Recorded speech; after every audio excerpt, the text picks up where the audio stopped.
ശബരിമലയിൽ ഭക്തജന സഹായനിധി രൂപീകരിക്കാനൊരുങ്ങി Thiruvithamkoor Devaswom board. Virtual queue book ചെയ്യുമ്പോൾ നിർബന്ധിതമല്ലാതെ 5 രൂപ സംഭാവന സ്വീകരിക്കണമെന്നാണ് തീരുമാനം. മല കയറുന്നതിനിടയിൽ മരണപ്പെടുന്ന അയ്യപ്പ ഭക്തന്മാരുടെ കുടുംബത്തിന് ഇത് ആശ്വാസമായി മാറുമെന്നും Devaswom board president PS Prashanth Janam ടിവിയോട് പറഞ്ഞു.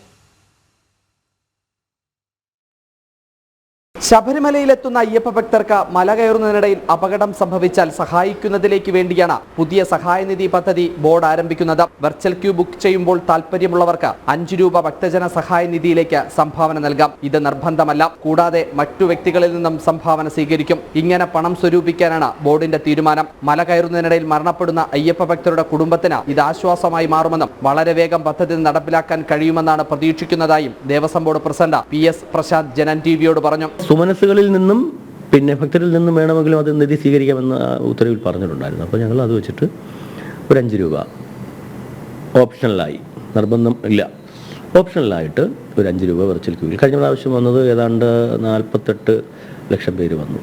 അവരിൽ നിന്നൊരു 5 രൂപ നിർബന്ധപൂർവ്വം അല്ലാതെ നമുക്ക് സ്വീകരിച്ചാൽ ഒരു നിധി ഉണ്ടാവും. ആ നിധിയിൽ നിന്നും നമുക്ക് ഈ പമ്പ മുതൽ സന്നിധാനം വരെ യാത്രക്കിടയിൽ മലകയറ്റത്തിനിടയിൽ മരണപ്പെടുന്ന ആളുകൾക്കൊരു 3 ലക്ഷം രൂപ കൊടുക്കുന്ന ഒരു സ്കീമാണ് ഞങ്ങളിപ്പോൾ ആലോചിക്കുന്നത്. അത് ആ ഒരു പ്രത്യേക നിധിയായി തന്നെ കമ്മീഷണറുടെ പേരിൽ വേറെ ഒന്നിനും ഈ നിധി നമുക്ക് ഉപയോഗിക്കാൻ പറ്റില്ല. ഇത് എക്സ്ക്ലൂസീവ്ലി ഫോർ ദിസ് പർപ്പസ് അങ്ങനെ തന്നെ ആക്കി നമുക്കൊരു നിധി രൂപീകരിക്കണമെന്നാണ് ഞങ്ങൾ വിചാരിക്കുന്നത്. അതിനൊരു 5 രൂപ താല്പര്യമില്ലാതെ ഓപ്ഷണലായിട്ട് താല്പര്യമുള്ളവർ തന്നാൽ മതി.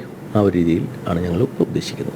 നിലവിൽ ശബരിമല തീർത്ഥാടനത്തിനിടയിൽ അപകടത്തിൽപ്പെടുന്ന ഭക്തജനങ്ങൾക്ക് മാത്രമാണ് ഇൻഷുറൻസ് പരിരക്ഷയുള്ളത്. അപകടത്തിൽ നിർഭാഗ്യവശാൽ മരണപ്പെട്ടാൽ 5 ലക്ഷം രൂപ ഇൻഷുറൻസ് തുകയായി ലഭിക്കും. ഈ പദ്ധതിയുടെ പ്രീമിയം തുക ദേവസ്വം ബോർഡാണ് നിലവിൽ അടയ്ക്കുന്നത്. എന്നാൽ ഹൃദയാഘാതം പോലുള്ള അസുഖങ്ങൾ മൂലം മരണപ്പെടുന്നവർക്ക് ഇൻഷുറൻസ് പരിരക്ഷ ലഭിക്കുന്ന സ്കീമുകൾ നിലവിലില്ല. 2011 പുൽമേട് ദുരന്തത്തിനു ശേഷം ഭക്തജന സഹായനിധി രൂപീകരിക്കണമെന്ന ഹൈക്കോടതി ഉത്തരവുമുണ്ട്.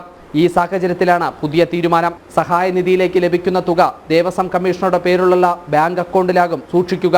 ഈ തുക മറ്റാവശ്യങ്ങൾക്ക് ഉപയോഗിക്കാനും കഴിയില്ല. തീർത്ഥാടനത്തിനിടയിൽ അപകടം സംഭവിക്കുകയും അസുഖം മൂലം മരണപ്പെടുകയും ചെയ്യുന്നവർക്ക് സഹായനിധിയിൽ നിന്ന് 3 ലക്ഷം രൂപ നൽകാനാണ് ബോർഡിന്റെ തീരുമാനം. കഴിഞ്ഞ 2 സീസണുകളിലായി പമ്പയിൽ നിന്നും സന്നിധാനത്തേക്കുള്ള മലകയറ്റത്തിനിടയിൽ മരണപ്പെട്ടത് 4449 അയ്യപ്പ ഭക്തരാണ്. അഖിൽ പാലോട്ടുമഠം, ജനം, തിരുവനന്തപുരം.